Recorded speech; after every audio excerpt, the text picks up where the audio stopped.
Vamos a empezar, pues voy a iniciar como con un resumen de lo que vimos la vez pasada para recordar y pues en el caso de Andrea pues para que sepa más o menos qué trabajamos. Este segundo taller es el segundo arquetipo, que es el huérfano. El que vimos la vez pasada era el inocente.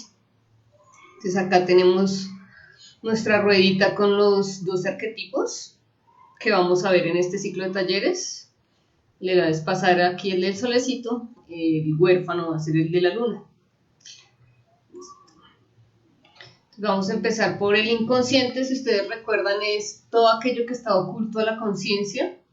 Y les ponía el ejemplo de esos dibujitos que tienen los niños, que son como pinta todas las, no sé, los cuadrados de amarillo, pinta todos los círculos de rojo, y a medida que ellos van pintando, van dándose cuenta que eso forma una figura en especial. Entonces el inconsciente es como traer esa luz a esas cosas que están ocultas, que tenemos dentro de nosotros, pero que no sabemos que las tenemos. El inconsciente colectivo, entonces, es todo lo que hemos heredado de los miembros de nuestra especie. Pueden ser familiares, pueden ser de una región en específica, de una cultura, de una religión. Entonces aquí pues en esta imagen vemos el consciente, que es todo aquello de lo que nosotros estamos conscientes, todo aquello que nosotros sabemos. El inconsciente, que sería esta parte de abajo del iceberg, que es todo lo que no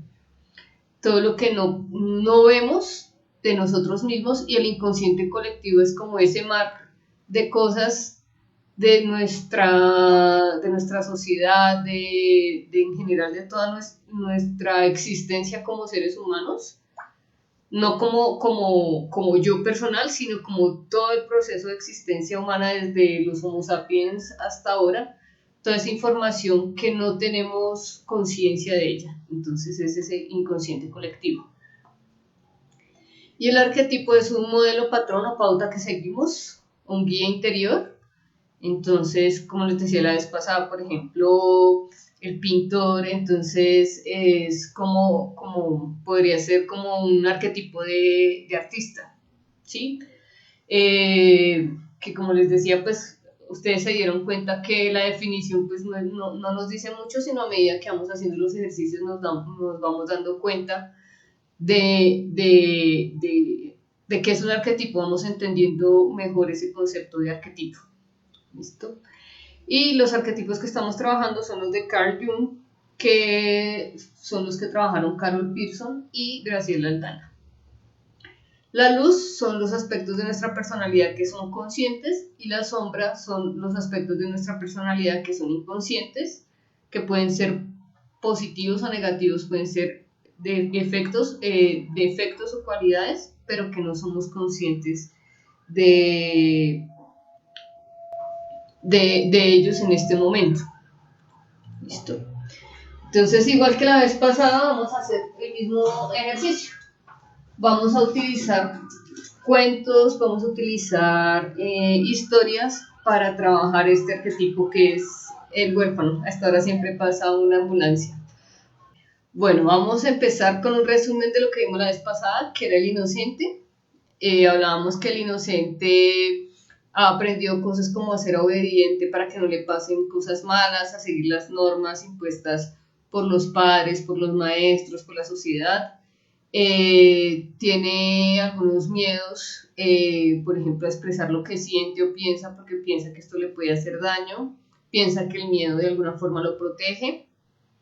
Su principal característica es la confianza, y esa confianza es lo que lo lleva a desarrollar las habilidades para la vida y lo que le permite sobrevivir, le permite tener fe y seguridad. El inocente también no cuestiona nada, nos lleva a tomar muchas veces riesgos. Dentro de la luz del inocente está la confianza, el optimismo, la esperanza, y cuando es un inocente que ha evolucionado, se vuelve un inocente sabio. Por otra parte, el inocente en su parte sombría es aquel que permite el maltrato, que tiene como que adopta como la negación como una forma de protegerse, se niega a crecer y también niega la responsabilidad de sus actos.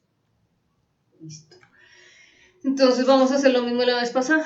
Vamos a cerrar los ojos, por favor. Este cuento es un poquito más largo, o sea, lo coloqué todo porque es un cuento que no conocen. Entonces vamos a empezar a imaginar lo que pasa en el cuento. Había una vez un joven de muy mala suerte llamado Juan. Tan de mala era el pobre Juan que todo el pueblo lo llamaba Juan Mala Suerte. Un día Juan decidió ir al cielo y preguntarle a Dios por qué tenía tan mala suerte. Comenzando su camino, Juan Mala Suerte se encontró con un lobo moribundo. El lobo, casi sin poder hablar, le dijo: Hombre, ¿para dónde vas, buen hombre?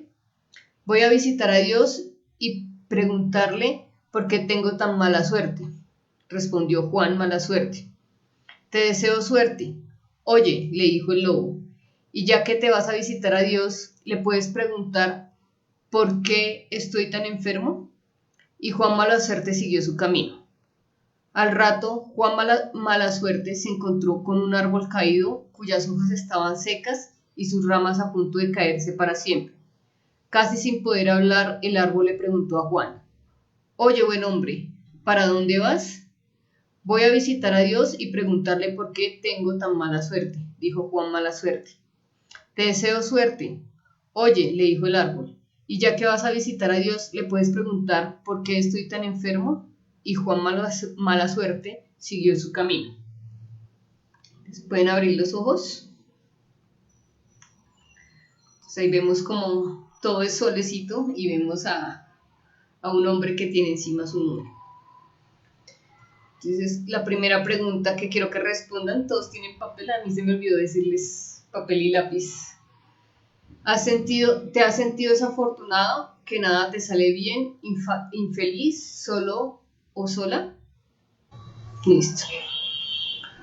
Bueno, vuelven y cierran los ojos. Sigo. Al poco rato, Juan Mala Suerte se encontró con una joven tan hermosa como pocas, con cabellos largos y ojos negros increíbles y hombros suaves y un cuerpo como formado por las manos de un escultor. Sin embargo, la mujer estaba terriblemente triste y no cesaba de llorar y suspirar. Entre llantos y sollozos, la mujer hermosa le preguntó a Juan: Oye, buen hombre, ¿para dónde vas? Voy a visitar a Dios y preguntarle por qué tengo tan mala suerte, dijo Juan Mala Suerte. Te deseo suerte. Oye, le dijo la mujer en medio del llanto, ya que vas a visitar a Dios, ¿le puedes preguntar por qué estoy tan triste y desconsolada? Ya pueden abrir los ojos. ¿Conoces o has visto personas que a pesar de tenerlo todo se sienten solas, tristes, desalentadas? O pueden ser ustedes también. Entonces volvemos a cerrar los ojos. Y Juan Mala Suerte siguió su camino.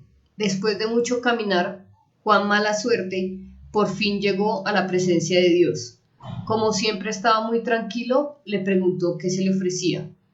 Soy Juan Mala Suerte y vengo a que me digas por qué tengo tan mala suerte. Y Dios le respondió con voz profunda: Querido Juan, no es mala suerte lo tuyo, la suerte está en todas partes. Y tú, preocupado por pensar que tienes mala suerte, nunca la puedes ver. Lo único que tienes que hacer es ir en busca de la buena suerte que está en todos lados. Eso es todo lo que hay que hacer. Sí, dijo Juan Mala Suerte. Eso es, poner atención y estar atento, pues la buena suerte está en todos lados. Debo ir en busca de la buena suerte. Y Juan se volvió al mundo con un buen consejo que le había dado Dios. ¿Listo? Pueden abrir los ojos. ¿Conoces personas que te apoyan y que te incitan a superarte? Al poco rato, Juan Mala Suerte se encontró de nuevo con la joven tan hermosa como pocas, con cabellos largos y ojos negros increíbles y hombros suaves y un cuerpo como formado por las manos de un escultor. La mujer seguía terriblemente triste y no paraba de llorar y suspirar. Entre llantos y sollozos, la mujer hermosa le preguntó a Juan: ¿Cómo te fue con Dios? ¿Lo pudiste encontrar? Sí, y me dijo que yo podía tener buena suerte, solo tenía que poner atención e ir en busca de ella, dijo Juan Mala Suerte. Te felicito. Oye, le dijo la mujer en medio del llanto, ¿le pudiste preguntar por qué estoy tan triste y desconsolada? Y Juan Mala Suerte le contestó: Sí, me dijo que estás triste porque estás muy sola. Todo lo que necesitas es un buen amante. Solo con haber escuchado aquello, a la mujer le cambió el semblante. Así, así que le echó una de aquellas miradas que las mujeres saben hacer. Se bajó una de las tirantas de su vestido, descubriendo su hermoso hombro derecho, y le dijo a Juan: Oye, ¿y tú no quisieras ser mi amante? Después de todo, no estás nada mal. Quisiera, respondió Juan. A decir verdad, eres la mujer más atractiva que he visto en toda mi vida, pero de veras debo seguir mi camino. ¿No ves que Dios me dijo que debo ir en busca de mi buena suerte? Él dice que está en todas partes, así que debo buscarla. Y diciendo esto, Juan siguió su camino mientras la mujer lo miraba sin dar crédito a lo que había escuchado. Ya pueden abrir los ojos. Entonces, ¿has pasado por alto el dolor de otro por estar enfocado o enfocada en tus problemas? Al poco tiempo, Juan Malasuerte se encontró con el árbol caído, cuyas hojas estaban secas y sus ramas a punto de caerse para siempre. Casi sin poder hablar, el árbol le preguntó a Juan: Oye, ¿cómo te fue con Dios? ¿Le pudiste encontrar? Sí, y me dijo que yo podía tener buena suerte. Solo tenía que poner atención e ir en busca de ella, dijo Juan Mala Suerte. Te felicito. Oye, le dijo el árbol haciendo acopio de sus últimas fuerzas. ¿Y le pudiste preguntar por qué estoy tan enfermo? Y Juan Mala Suerte le contestó: Sí, estás enfermo porque debajo de la tierra, justo enfrente de una de tus raíces, hay un tesoro escondido. Hombre, dijo el árbol entusiasmado, justo ahí en la base de mi tronco hay una pala. Si sacas el tesoro, podrás quedarte con él. ¿Qué te parece? Me parecería bien si tuviera tiempo, pero debo seguir en busca de mi buena suerte. Es que Dios me dijo que eso debería hacer. Y Juan siguió su camino ante el asombro del árbol. Ya pueden abrir los ojos. ¿Has perdido cosas buenas por estar pendiente de encontrar algo mejor? Después de andar otro trecho, Juan Malasuerte se encontró con el lobo moribundo. El lobo, casi sin poder hablar, le preguntó: Hombre, ¿cómo te fue con Dios? ¿Le pudiste encontrar? Sí, y me dijo que yo podía tener buena suerte. Solo tenía que poner atención e ir en busca de ella, dijo Juan Mala Suerte. Te felicito. Oye, le dijo el lobo con sus últimas fuerzas, ¿y le pudiste preguntar por qué estoy tan enfermo? Y Juan Mala Suerte le contestó: Sí, estás enfermo porque tienes mucha hambre. ¿Y qué debo hacer? Preguntó el lobo. Pues Dios me dijo que debes comerte al primero que pase por enfrente de tus narices. Pueden abrir los ojos.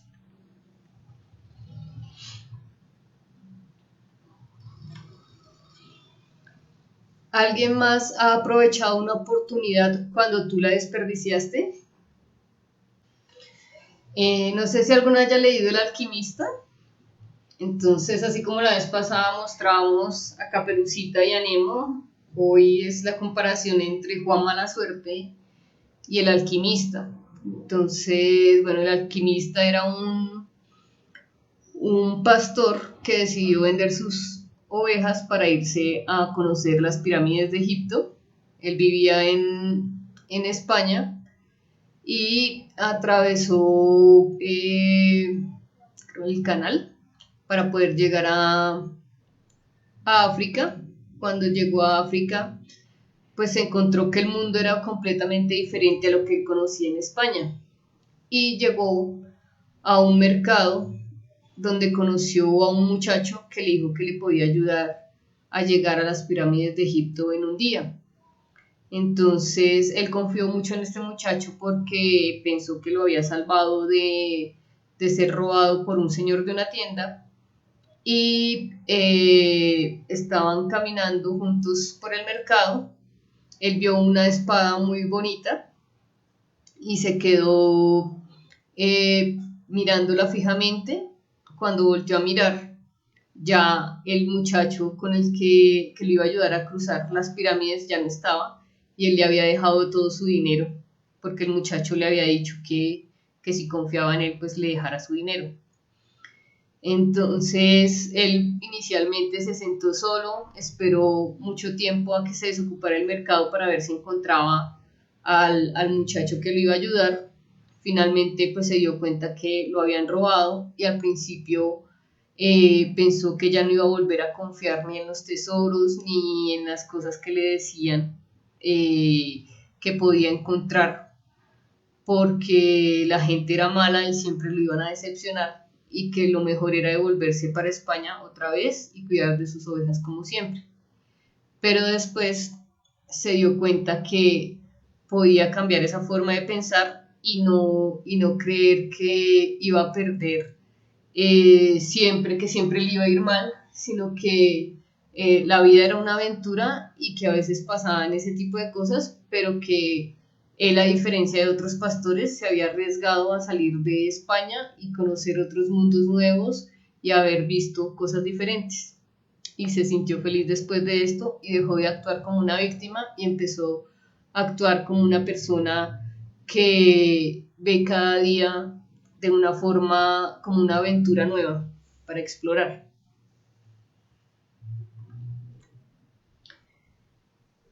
Entonces, la primera pregunta, ¿por qué Juan mala suerte? No pudo ver la suerte. Yo creo que a veces tenemos las oportunidades de frente, pero no las sabemos interpretar.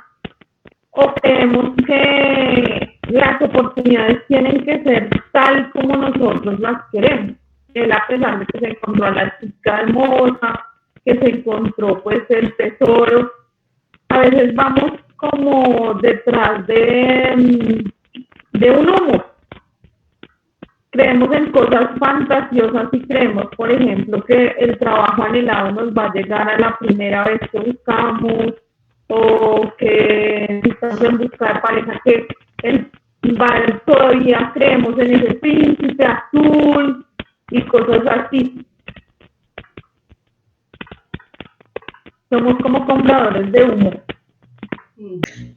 Sí, o sea, se le presentaban las cosas y él como, ay no, permiso, Dios me dijo otra cosa, quite.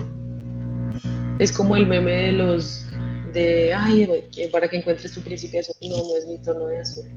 ¿Para que encuentres tu príncipe azul qué? No es mi tono de azul, no es el tono de azul que a mí me gusta. Permiso. La podemos tener, porque a mí me pasó con una pregunta de, ¿has perdido cosas buenas para estar pendiente de algo? Cuando estaba en la universidad me metí con un man. Y había otra persona que bien. Y yo, ay no, ese me gusta. Y después me lo encuentro. Pues, la diferencia es un poco grande con el otro ser humano. Entonces uno ve con el tiempo que la cagó. Y sí me ha pasado, a mí me pasa mucho que yo me arrepiento. No mentiras, que yo me asusto. O sea, la oportunidad la tengo aquí. Me dicen que sí a ese trabajo y yo, ay, ¿cómo? Y me voy. Yo, ay, no. Y lo he dejado. Y después digo, parezco marica. O sea, uno lo logra y no se la cree. A mí me pasa. No se la creen. Sí, o sea, Karina, te aceptaron. No. 2 veces sí he dejado oportunidades por eso. De pronto también es lo que decía Jimena, a veces es como un ideal que uno, o una idea mental que uno tiene, no sé, el príncipe azul, que no, pues a la larga uno se da cuenta que nunca va a estar, o que es muy difícil encontrarlo como uno lo tiene idealizado en su mente. Es como que uno busca un ideal, no sé, yo lo siento así.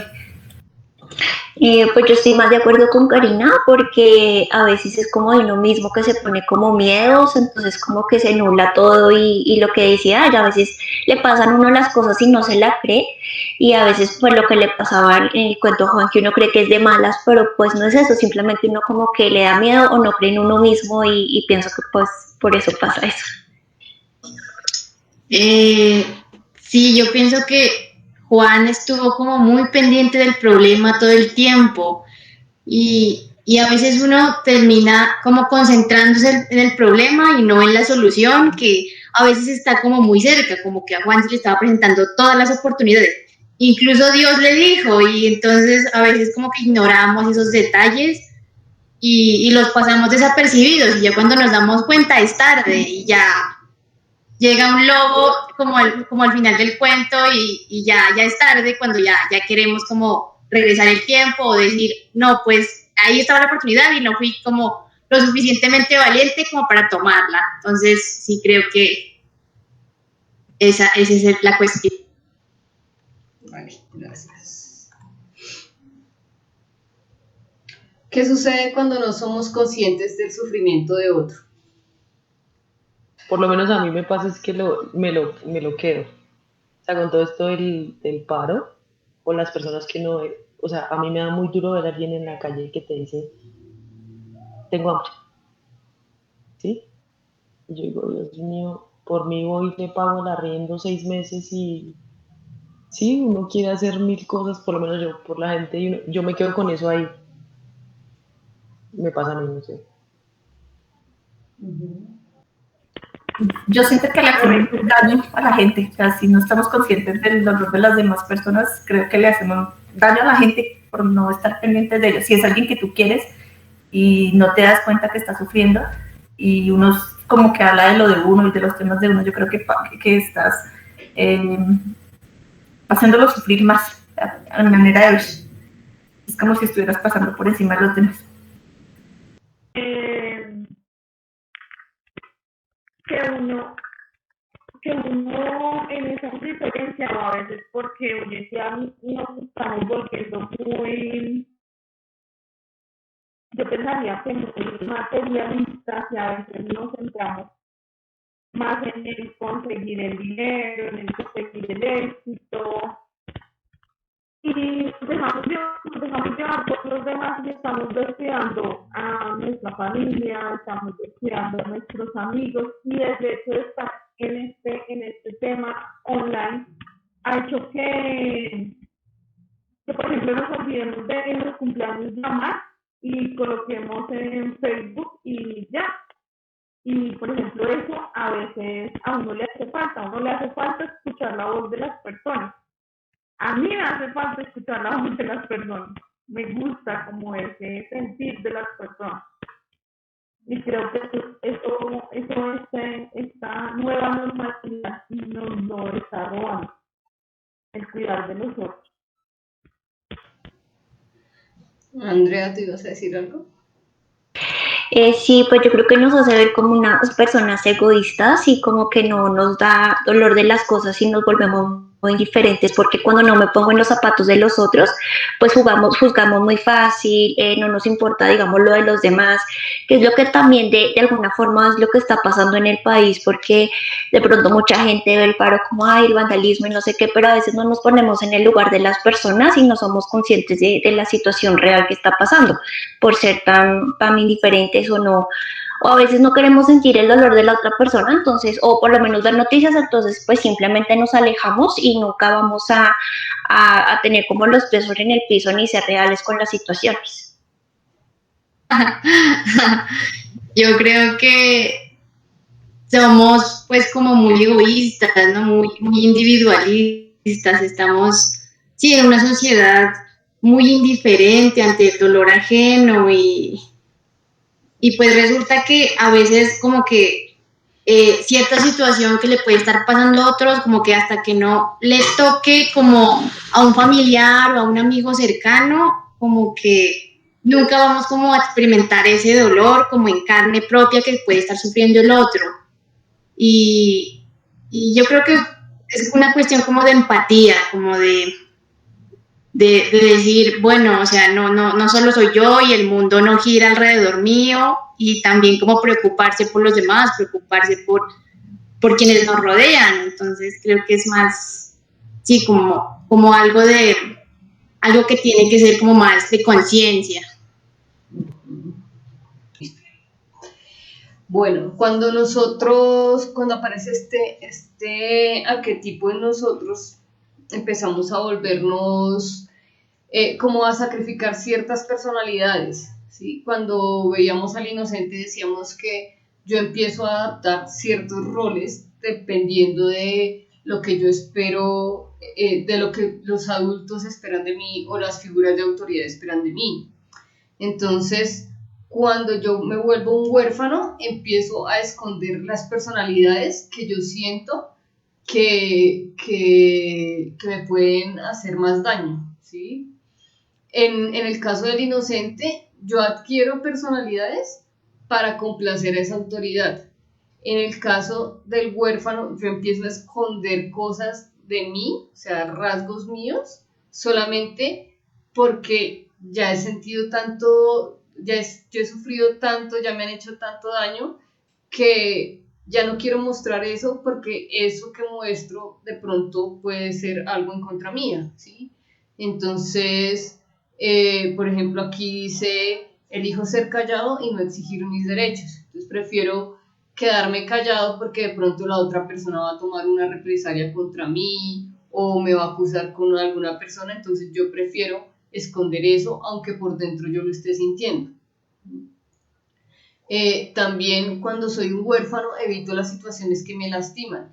Entonces, por ejemplo, evito tener relaciones estables con una persona porque de pronto si me enamoro mucho me pueden hacer daño. Entonces, prefiero, por ejemplo, tener muchas parejas y no querer a ninguna para evitar que me hagan daño y que me lastimen.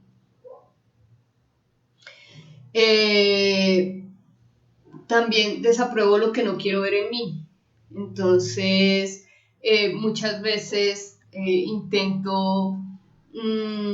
veo algo que no me gusta en la gente y digo, eso es malo, pero yo pienso que eso es malo porque es algo de mi personalidad que yo escondí y no lo quiero ver y la otra persona me lo está mostrando, la otra persona está haciendo un espejo de eso que yo estoy ocultando y como yo no quiero verlo, entonces empiezo a desaprobarlo y empiezo a censurarlo.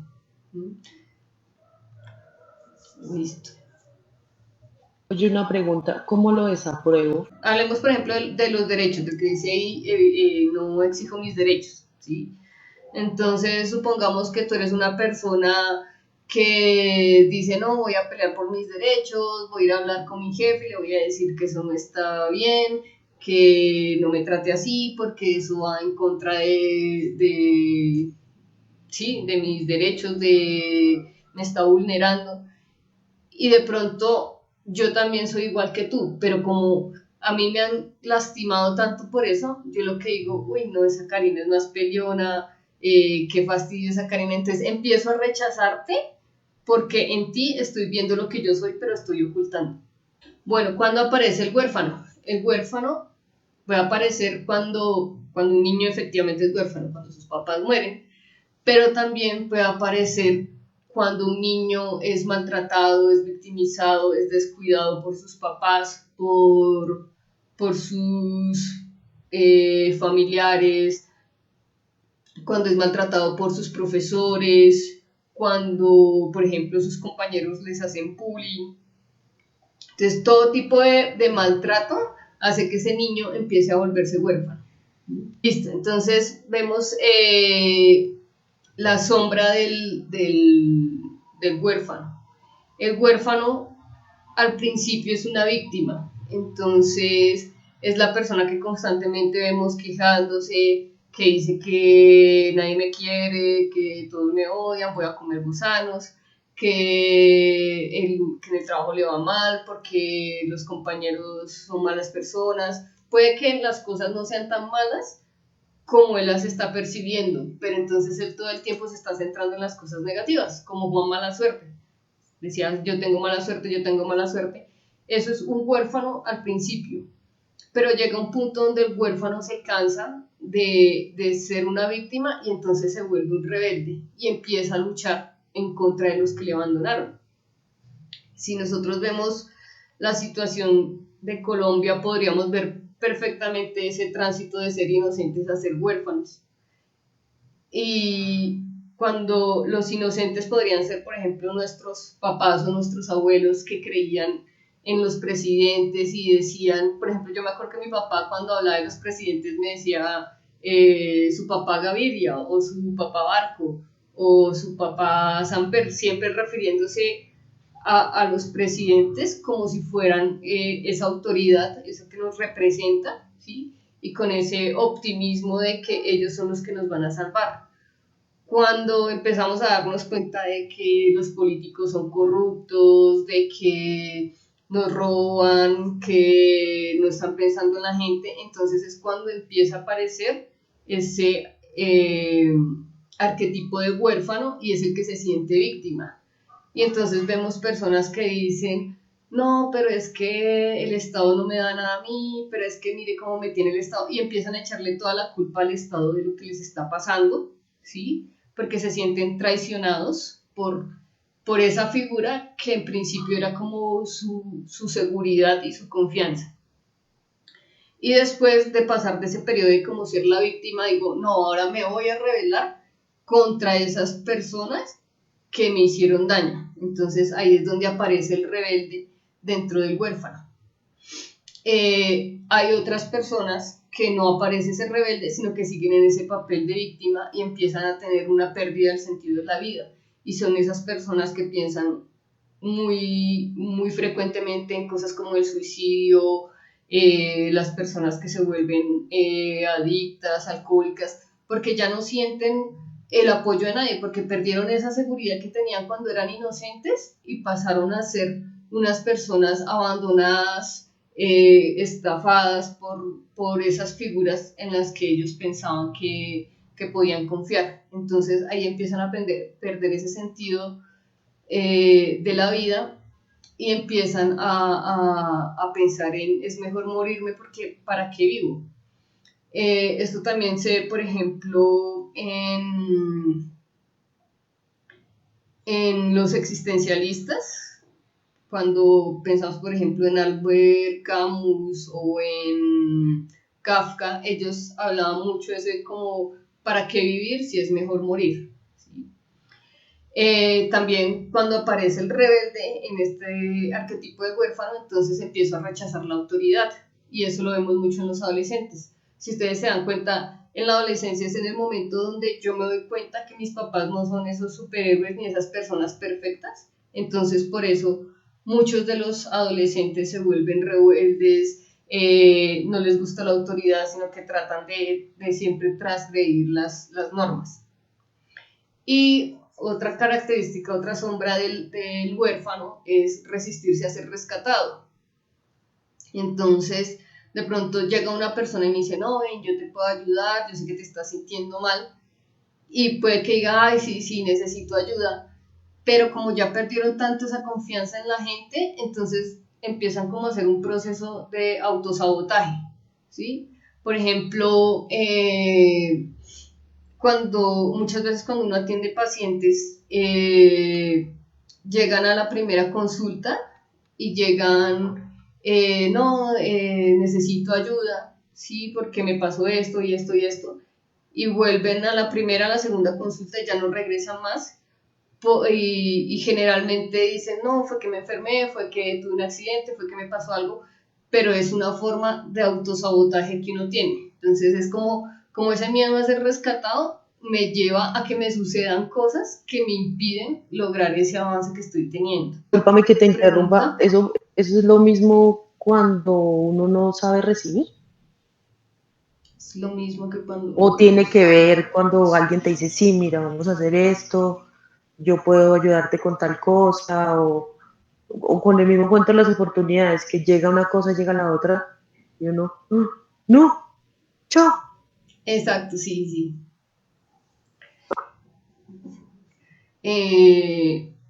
Por ejemplo, a mí me pasó hace muchos años cuando yo estaba en la universidad, hicieron como una votación para ser como no me acuerdo cómo es eso, como el líder del salón, algo así, frente a la universidad, frente a la decanatura, algo así. Y entonces, pues empezaron a votar y la mayoría de personas votaron por mí. O sea, éramos como, no sé, como 20 estudiantes, digamos, 15 votaron por mí y 5 votaron por otra persona, ¿sí? Entonces, yo en ese momento como que sentí pánico y cuando dijeron, bueno, hagan como un discurso para ver a quién de las dos escogemos, yo en ese momento me autosaboteé y escribí una cosa que la verdad yo ni siquiera estaba de acuerdo con lo que estaba escribiendo, pero lo hice por zafarme como el problema. Como no estoy preparada. Sí, exacto. Voy a hacer todo para que todos se den cuenta que no soy yo. Y pues las 15 personas que habían votado por mí cambiaron su voto para la otra persona. Y yo después decía, pues claro, esa era una buena oportunidad porque era hacerme conocer por los profesores, por mucha gente que me podía ayudar a futuro. Pero yo después decía, no, pero perdí la oportunidad. O sea, estaba igual que Juan Mala Suerte. Entonces uno muchas veces hace ese tipo de autosabotajes porque no quiere realmente ser rescatado, porque uno dice, no, pues para que me esfuerzo si a la final de pronto me va a ir mal, ¿sí? Es como el pensamiento que uno tiene. O sea, yo llego allá y de pronto le voy a caer mal a los profesores, o le voy a caer mal al decano, o le voy a caer mal a este o al otro. Entonces yo misma me empiezo a autosabotear para, para seguir como en ese comportamiento de víctima. Dentro de la luz del huérfano se encuentra liberarse de la dependencia. Entonces es ese momento donde yo soy un inocente, dependo de las figuras de autoridad, me vuelvo una víctima cuando me doy cuenta que han estado abusando de mí, se han estado aprovechando de mí, paso por esa fase de rebeldía y posteriormente empiezo a decir, o sea, ya no voy a depender del Estado, ya no voy a depender de mis papás, ya no voy a depender de mi pareja y me vuelvo libre. Entonces, esa es como esa transición del huérfano, desde lo más sombrío hasta lo más luminoso, empezar a liberarse de esa dependencia que tiene con otras personas, porque cuando yo ya me libero de la dependencia que tengo con otros, entonces ya ya no me pueden hacer daño, ¿sí? Porque el miedo del huérfano es, tengo miedo a que me hagan daño. Entonces, cuando me libero y me vuelvo independiente, ya no necesito, ya no voy a tener ese miedo. El huérfano también empieza a generar cosas como la empatía y la interdependencia. Entonces, como yo sufrí, yo sé lo que se siente ese sufrimiento, yo sé lo que se siente el dolor que otra persona está sintiendo, entonces me vuelvo empática con esa persona y empiezo a decirle, ven, tú y yo podemos rescatarnos juntos y no necesitamos de esa figura de autoridad, ¿sí? Yo ya no necesito, por ejemplo, del Estado que me dé un subsidio, sino yo por mí misma me puedo valer y tú y yo lo podemos hacer juntos, que también en este momento hemos visto en algunas partes ese tipo de cosas en lo que está pasando actualmente en Colombia. Hay personas que han empezado a apoyarse, cosas que no veíamos antes, que cada uno era como por su lado. Entonces, yo soy víctima aquí sola en mi casa y tú eres víctima allá en tu casa. Y ahorita la gente dice, venga, usted está sufriendo, yo también sufrí lo mismo, entonces los dos juntos luchemos y hagamos las cosas para tener un mundo mejor. Y finalmente el huérfano deja de tener esas expectativas que eran como decía ahorita, el príncipe azul o tener una cosa así súper, o sea, cuando yo soy niña pienso que mis papás son los superhéroes y de repente digo, no, mis papás no son unos superhéroes, mis papás son unos seres humanos igual que yo y por lo tanto van a cometer errores, entonces yo ya no estoy esperando tantas cosas como las que estaba esperando cuando yo era un inocente. Entonces cuando yo empiezo a tener esas expectativas realistas, ya también desaparece como esa posibilidad de que me hagan daño. El huérfano en su lado sombrío, lo que les decía, es una víctima, es también un manipulador del entorno, ¿sí? Porque son esas personas que nos dicen, por ejemplo, que nos dicen cosas como, ay, es que tú no me quieres, y como no me y se ponen en todo ese papel de víctima, es que como tú no vienes a visitarme es porque no me quieres, y terminan manipulando a la gente. Entonces, los huérfanos también tienen esa característica de que son manipuladores emocionales. También sienten que el entorno los está atacando constantemente, se hacen autosabotaje, que ya les había dicho, algunos pueden llegar a ser agresivos. Yo no sé si ustedes recuerdan, hace muchos años había gente que tenía SIDA y que colocaban agujas, por ejemplo, en los cines o cosas así para que la gente se chuzara ahí y quedara infectada de SIDA también. Ay, tenaz, ¿Sí? sí. Entonces, eso es una característica del huérfano. Como si yo estoy sufriendo, entonces tú también sufres. Al contrario, la luz del huérfano es, por ejemplo, volverse más sensible a los otros. Lo que decía, por ejemplo, al principio Karina, yo lloro viendo a esas personas con hambre, yo quisiera ayudarlas. Entonces, es cuando yo soy capaz de generar esa empatía con otros y me vuelvo solidario, yo soy capaz de ayudarlos. Y también empiezo a aceptar que yo soy vulnerable, que yo también siento dolor, ¿sí? Ya no me da miedo llorar y decir, es que el dolor del otro me duele. ¿Mm? Porque a nosotros nos han enseñado como siempre eso de no tengo que ser valiente, tengo que ser fuerte. Y sobre todo a los hombres es una cosa que les enseña mucho. A los hombres les dicen, no llore porque usted es hombre, ¿sí? Entonces... ¿Va a llorar como una niña? Exacto. Y ellos bloquean esa emoción. Entonces... eso hace que ese huérfano siga como ahí guardado y se siga como alimentando de ese dolor.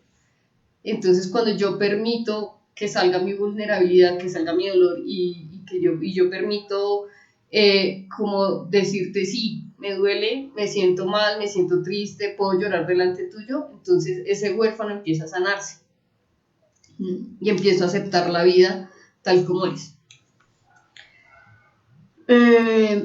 Bueno, el huérfano tiene como el pensamiento de todos estamos solos.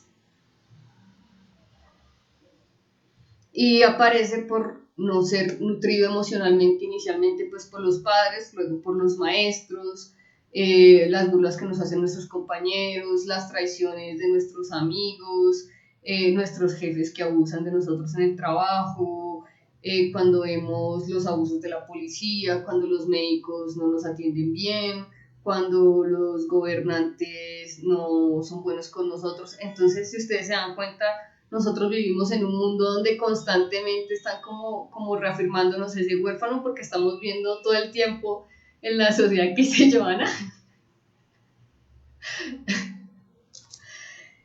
Como que todo nos está reforzando ese huérfano, entonces todo el tiempo nos estamos sintiendo decepcionados de lo que pasa a nuestro alrededor. Pero cuando nosotros decidimos tener como esa máscara, nos alejamos, como cuando decimos no quiero mostrar mi vulnerabilidad o no quiero mostrar mi tristeza, lo que estoy haciendo es abandonar a ese huérfano que tengo adentro. Estoy abandonando a ese niño herido. Entonces, además de que es un niño que ha sido abandonado por los demás, ahora yo también lo estoy dejando solo, ¿sí? Entonces el dolor se empieza a multiplicar. Porque fue traicionado por la persona que más debería apoyarlo, que somos nosotros mismos.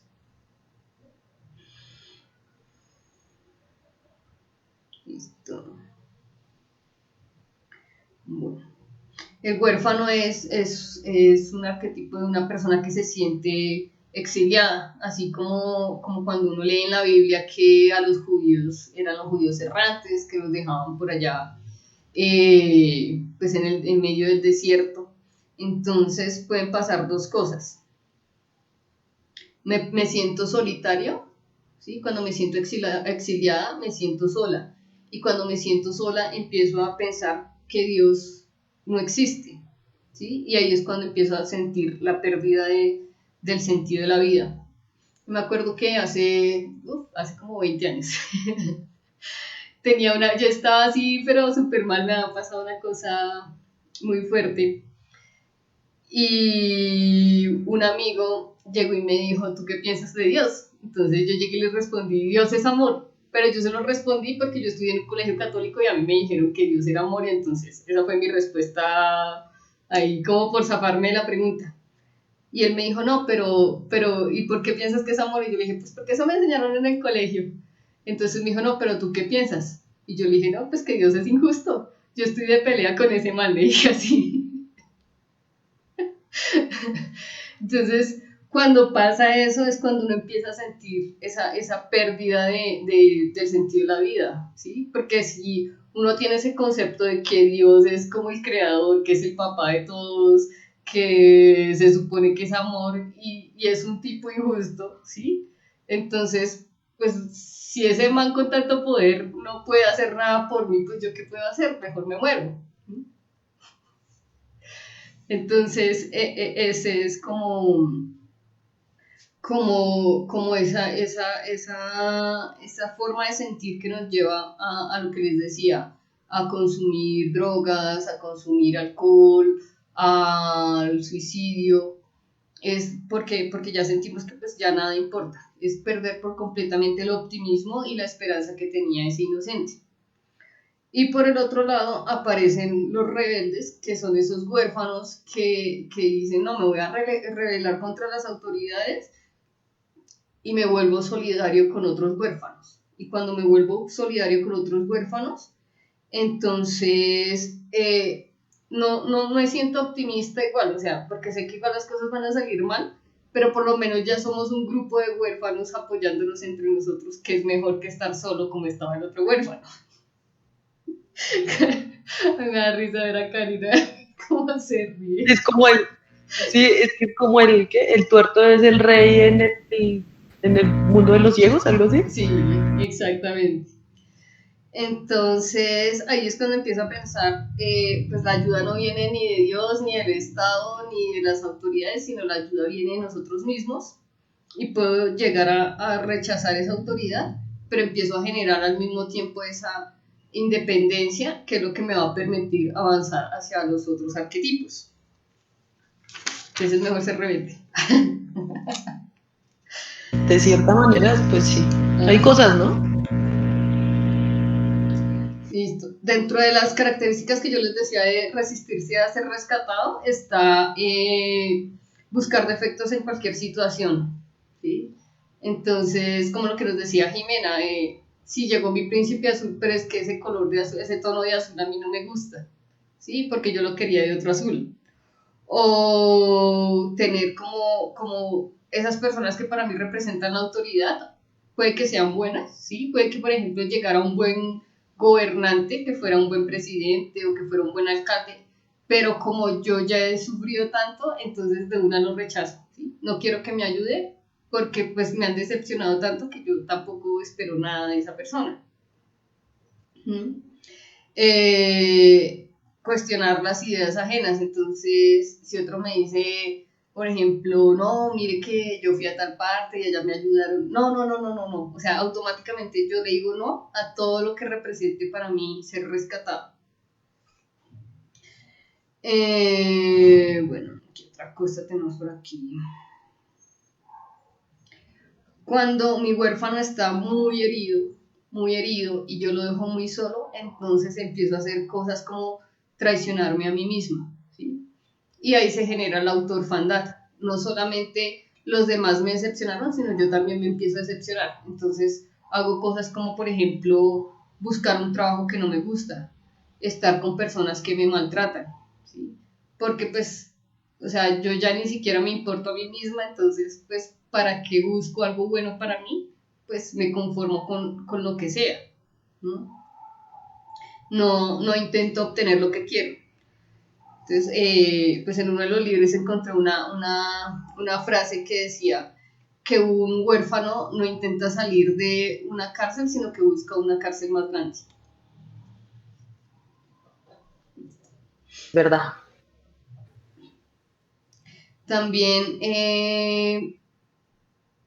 pierde como su identidad y ahí es cuando empieza cuando ya un huérfano está demasiado perdido, o sea, ya demasiado solo, yo ya me abandoné por completo, el mundo me abandonó por completo, entonces empiezo a llenar mi vida de cosas como las ropas de marca, me voy a comprar el último celular, empiezo a llenarme de ambición y entonces quiero tener más y más dinero, más y más poder, me vuelvo muy influenciable por la publicidad, busco el placer en cosas como la comida, como la bebida, como las cosas que me generen adrenalina, en la droga, o puedo volverme un criminal, ¿sí? Entonces, como a mí me hicieron daño, yo también te voy a hacer daño a ti, para que sepas todo lo que yo estoy sufriendo.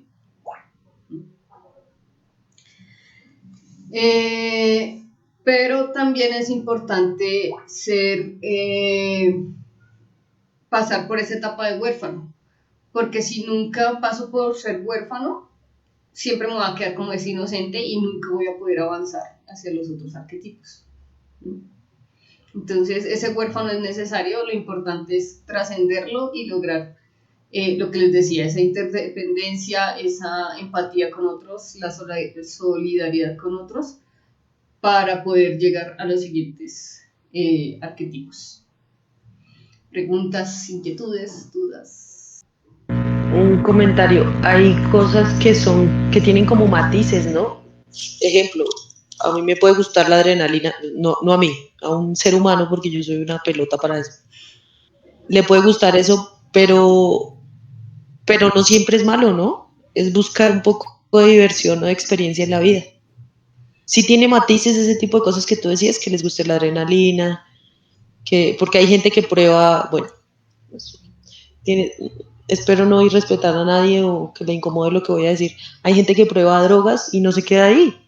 O sea, probé esto, luego ya. No sé. Pero Sí, por prueban ejemplo, la persona que, sí, tú puedes, no sé, fumarte un cachito de marihuana y ya, porque, no sé, porque te dijeron que era chévere o porque te querías probar o lo que fuera.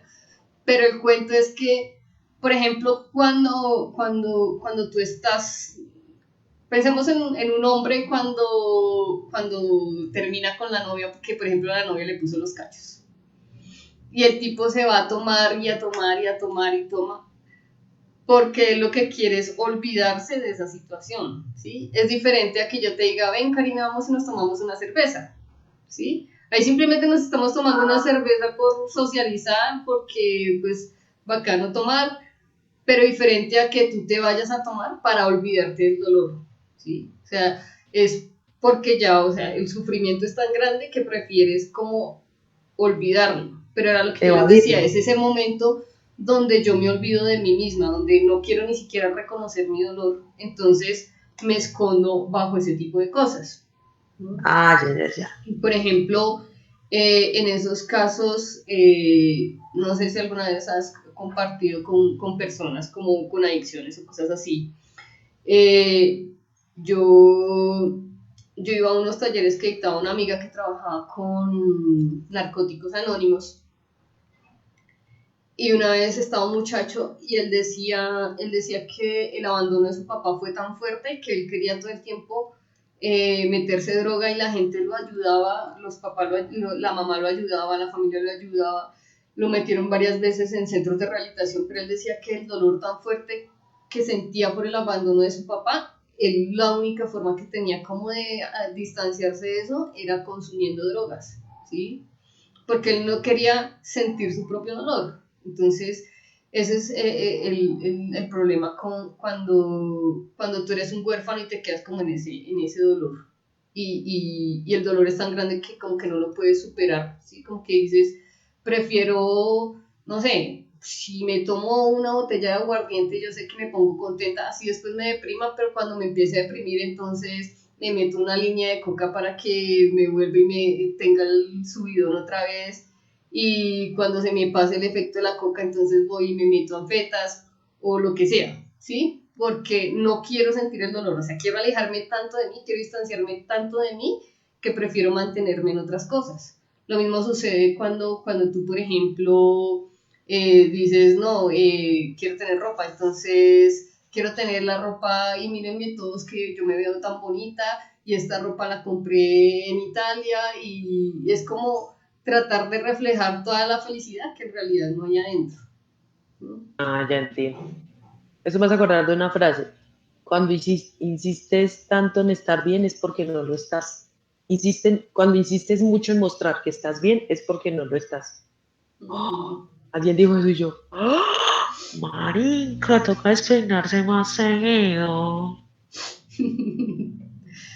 Vale, listo. Nadie más va a hablar. Esto se va a volver un monólogo. Yo tengo 25.538 historias, así que hablen. ¿Alguien más?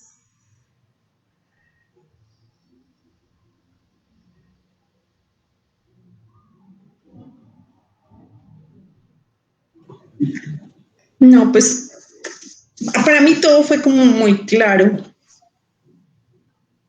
Eres muy, muy didáctica. Gracias. Joana se fue para que no le preguntaran.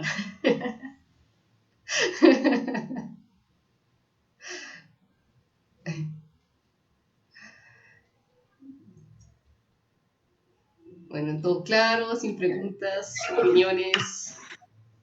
Yo quería preguntarte algo, Joa. Eso es como cuando dicen que las etapas de la vida, digamos, de las personas, o sea, el huérfano sería similar al adolescente por el tema de la rebeldía y eso. O sea, como que hay, o sea, la etapa de la niñez que todo es como nuevo, como que confías en todos, o sea, un poco lo que tú decías antes, esto sería algo similar a la etapa de preadolescencia tal vez, o adolescencia y así sucesivamente a los demás arquetipos. Sí, hay un médico súper bacano y él maneja el tema de arquetipos, maneja medicina china, maneja cosas hindúes, bueno, el tipo tiene mucho conocimiento y él empieza a relacionar todo y él dentro de los arquetipos empieza a ubicarlos también por las edades, entonces digamos que es más o menos cada 7 años, entonces de los 0 a los 7, de los 7 a los 14, de los 14 a los 21, de los 21 a los 28, pero pues no necesariamente tiene que ser que tú en la adolescencia tengas que ser un huérfano, ¿sí? Puede ser un huérfano y un guerrero y puede ser un mago, pero sí él explica que sí existe una relación entre las edades, por las situaciones que vivimos en ese momento, por el desarrollo que tiene nuestro cerebro también. Ok. Gracias. Yo tengo una pregunta. Digamos, una persona que en cierto momento se queja de todo. No, ay, me va mal, no me gusta mi trabajo, quejarte del transporte. ¿Eso sería un huérfano en la parte negativa? Sí, porque se está victimizando. Todo se queja.